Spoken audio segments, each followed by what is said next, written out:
Oi pessoal, bom dia. Para quem não me conhece, eu sou o Alan e hoje eu vou falar de uma HQ que eu li ela na época da sua publicação original no Brasil, né? Li até o final, mas eu passei muitos anos sem ter contato com a obra e eu fiquei muito impressionado com ela de fato. E aí, né, por conta das ditas promoções, acabei pegando o encadernado, né, do primeiro arco, né? Porque essa série ela teve uma tentativa de volta que foi um erro, então o ideal é ler só isso aqui que tá perfeito. E ela saiu numa versão encadenada aqui bem legal. Então vou contar um pouquinho sobre a história, né, o que antecede, por que ela aconteceu e como ela termina. Falar hoje de um dos quadrinhos mais bacanas que eu já li, tá? Eu digo em tempos recentes, porque isso aqui tem quase 20 anos já, que é o Poder Supremo, né, que saiu pela linha Marvel Max. Poder Supremo, ele é do Straczynski, né, acho que é J.M. Straczynski, né, não lembro o começo do nome dele, e ele tem arte do Gary Frank, e as capas são do Richard Isanov. Ficou muito famoso por trabalhar com Thor, capas do Wolverine, Origem e tantos outros. O que é a ideia, né, do Poder Supremo? O Poder Supremo, ele... Vou mostrar só um pouquinho da arte aqui antes de começar a falar, né, das capas do Isanov, essa maravilhosa. Ele pega a ideia do Esquadrão Supremo, tá, que é um grupo antagonista dos Vingadores que surgiu lá nos anos 70, e ele foi revitalizado. Né? Então eles simplesmente fizeram uma nova versão do grupo, deixaram ele com um caráter mais adulto, né? Por isso a linha Max, e entregaram uma obra extremamente legal. Então vamos falar um pouquinho do que foi o Esquadrão Supremo. O Esquadrão Supremo, né, lá nos anos 70, existia um plano de fazer um crossover entre a Liga da Justiça e os Vingadores, coisa que nunca acontecia por brigas, direitos, guerra de editor, enfim. E tiveram algumas versões, né, que chegaram até a ser desenhadas. As páginas existem na internet, é fácil de achar, que foram lindamente ilustradas pelo Jorge Pérez. Eu não lembro de quem que era o argumento original na época, se era o Marvel Wolfman, né, que eles eram uma dupla de sucesso na época, né, desenhando os Novos Titãs, e depois o Pérez foi trabalhar com os Vingadores também. Jorge Pérez, para mim, né, ele é o desenhista supremo de super-heróis, não tem ninguém melhor. Tá? Vocês podem colocar quem vocês quiserem aí. O cara que sabe desenhar super-heróis, em definitivo, é o senhor Jorge Pérez. Maravilhoso. Mas enfim. E aí esse crossover nunca saía. Nunca saía, nunca saía, nunca saía. E a Marvel queria entregar isso. Então, no final das contas, o que ela fez? Ela criou o Esquadrão Supremo. O Esquadrão Supremo foi na saga da Coroa da Serpente, né, que foi um mega evento lá dos Vingadores nos anos 70, onde eles iam para uma outra dimensão e eles conheciam essa equipe de antagonistas. E o Esquadrão Supremo nada mais é do que uma versão da Liga da Justiça. Né? Então você tinha lá o Hyperion, que era o análogo do Super-Homem, você tinha a Princesa Zarda, que era a análoga da Mulher Maravilha, né? Você tinha o Wizard no original, que aqui no Brasil ficou trazido como Corisco, esse nome é horroroso, que era o análogo do Flash, né? Tinha o Falcão Noturno, que era análogo do Batman, e tantos outros. E foi bem legal na época, né? Porque foi um crossover, não, né? Foi um evento muito bem movimentado, e eles eram, assim, em termos de poder, né? Representações fidedignas, né? Da Liga da Justiça, e beleza. Porém, esse encontro, essa saga, ela fez muito mais sucesso do que a própria Marvel esperava. E aí, as histórias do Esquadrão Supremo tiveram muita continuidade, então eles apareceram várias e várias e várias vezes, né, na mitologia dos Vingadores. Eles até chegaram a ter uma série própria, né, e ganharam uma maxi-série escrita pelo Mark Gruenwald, acho que é assim que se pronuncia o nome dele, que é eleita até hoje como uma das melhores séries escritas na Marvel. É um crime sem tamanho isso nunca ter sido publicado no Brasil aqui, no original, sabe, formato americano, bonitinho.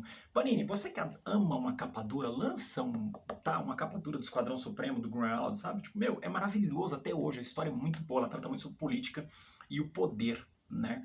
Como ele tá nas nuances, assim, junto com os super-heróis, a balança de poder em um mundo onde existem supers. Isso aqui foi revisitado perfeitamente, tá? A minissérie do Esquadrão Supremo, pra mim, ela serviu de base para muita coisa do que você encontra aqui.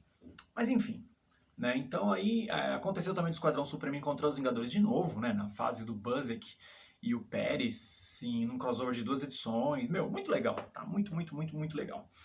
Só que aí chegou essa versão aqui do Esquadrão Supremo, né? Aliás, o Poder Supremo. Deixa eu só mostrar os heróis originais aqui para vocês verem, antes de eu continuar falando aqui, porque aqui eles mostram, né, os desenhos originais. Então aqui, né, a gente tinha o Hyperion, né, do Esquadrão Supremo, e aqui a versão dele, né, Poder Supremo. Quem mais aqui que nós temos? Que aqui é o Mark Milton. Aí nós tínhamos aqui a Princesa do Poder, né, que é a Princesa Zarda, e aqui a versão dela na história. Então eles pegam, né, os personagens clássicos, eles estão todos aqui, tá? O Falcão Noturno, né, que tinha seu visual original bem espalhafatoso, e aqui ele ganhou um visual muito legal, e também mudaram a etnia, né? Aqui ele é um herói negro, e com uma profundidade muito mais legal. Aqui o Dr. Spectrum, que nada mais é do que um Lanterna Verde. E aqui o Doutor, né, o Joe, que pra mim o cara desenhou ele amplamente inspirado no Sawyer, né, do Lost. Aí aqui, esse aqui não aparece, ele apareceu nas páginas finais, né, que é a ogiva, que seria um análogo ao nuclear, o anfíbio, né, que seria o análogo ao Aquaman. Aqui ele também não aparece, aqui ele foi substituído por uma mulher, né, ele faz uma criatura com traços femininos e tantos outros, tá? Tem também o Átomo, né, que era da Liga da Justiça, que ele era um pequeno polegar, se não me engano, uma tradução bem ruinzinha assim do nome. Mas sobre o que trata, né, o Poder Supremo? O Poder Supremo, ele começa primeiro com a história da origem do Superman. Então, uma criança alienígena chega no planeta.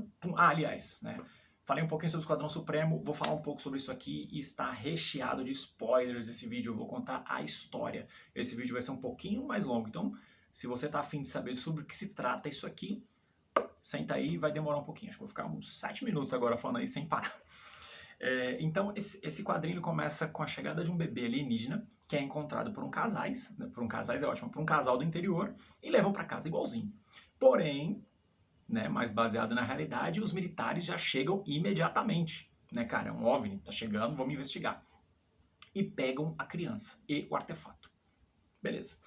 O que acontece com essa criança? O casal é silenciado, eles são instruídos a ficar quietos, não falar mais nada. E essa criança ela começa a ser criada e educada pelo governo dos Estados Unidos para se tornar o quê? Uma arma, óbvio, né? Estados Unidos. E aí, o legal o que é?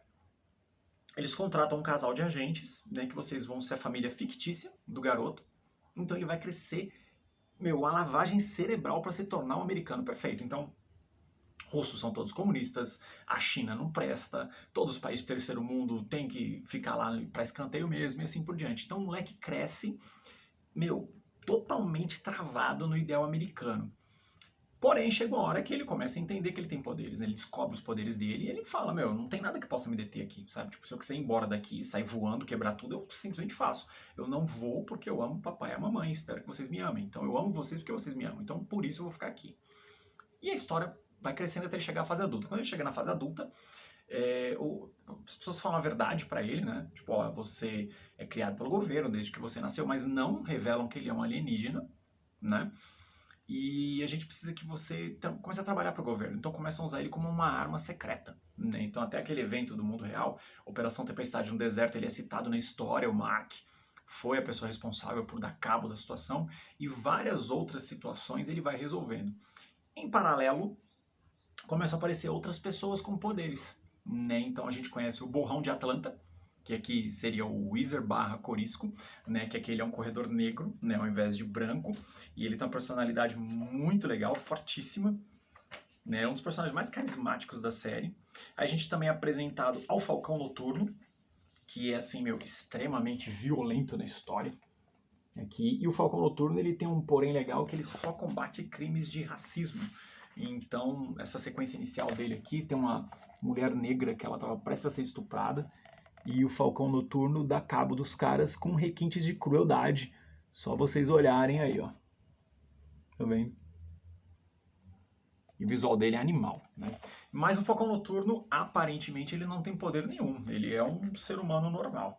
E aí a gente vai sendo apresentado, né? Aqui o Hyperion, quando ele já está usando o uniforme dele, quando ele já se torna uma pessoa conhecida. E aí o Straczynski ele vai entregando a história pra gente sem pressa, tá? Aqui o Borrão de Atlanta.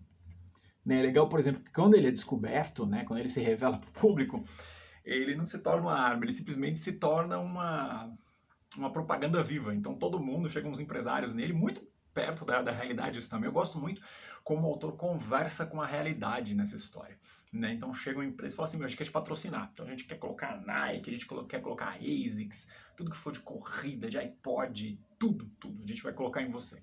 Então é muito legal que cada personagem ele vai seguindo um caminho aqui, bem distinto. Enquanto o Falcão Noturno ele está combatendo o crime relacionado a negros, tá?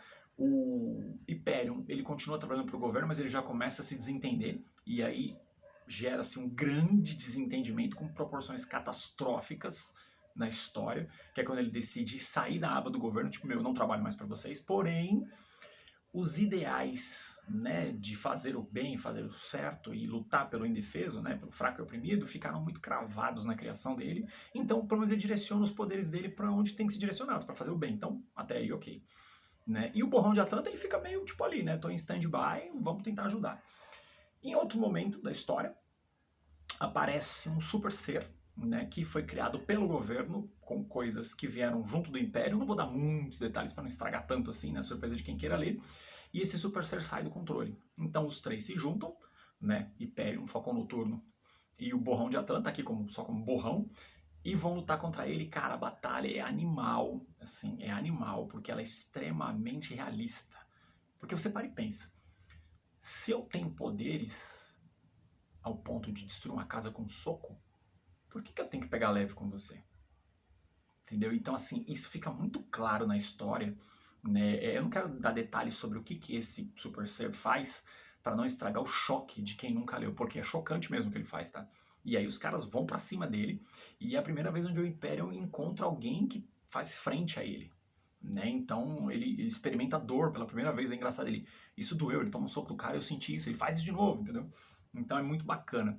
Ele também tem uma desavença com o Doutor, né, que aqui não é Doutor Espectro, é chamado somente de Doutor, porque o Joe ele era um militar, né, tipo um Black Ops, daqueles bem ferrados mesmo, bem capacitados, e chega um momento aqui que eles se desentendem, né, eles acabam entrando em conflito, e ele percebe que o artefato meio que controla ele, né, e não o contrário. Então, da mesma maneira que o Lanterna Verde tinha o anel de poder dele, né, aqui ele tem um cristal que veio junto da nave, né, que ele e o Hyperion lutando, é uma luta bem legal, bem movimentada, só que bem rápida também.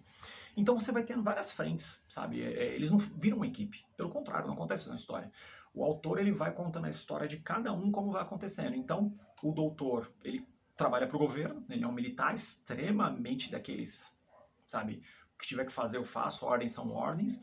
O Hyperion vira meio que uma wild card na história, né? Ninguém comanda ele se sente meio fora do esquema das coisas. O Borrão fica meio perdido. O Falcão Noturno faz o que ele acha que está certo, mas nem sempre está certo. Ele é um pouco parcial demais em alguns momentos. Ele tem umas discussões, momentos muito interessantes sobre racismo com o Império, muito importante, assim, sabe? Mesmo sendo uma história de praticamente 20 anos, bem válidas as discussões abordadas aqui. E aí você vai sendo apresentado para outras pessoas, né? A versão feminina do Aquaman, que é a Kingsley, que ela tá no oceano, e o doutor acaba encontrando, aparece a princesa Zarda também, e aí você entende que ela é da mesmíssima raça do Império, que ela chegou milhares de anos antes dele, mas ela tá com a mente meio fragmentada, e o autor vai construindo todo um cenário sobre a vinda do Império e da Zarda para cá. Por que eles vieram? Foi acaso? Eles realmente tinham que estar aqui? Então, e assim, por que surgiram outros Super Seres?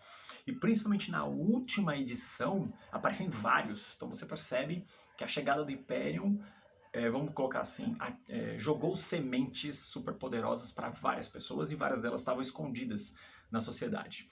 Então é muito legal como essa HQ mostra o quão sutil, cruel e filha da puta, essa é a palavra, pode ser o governo na busca e manutenção do poder, né, e para manter esse poder.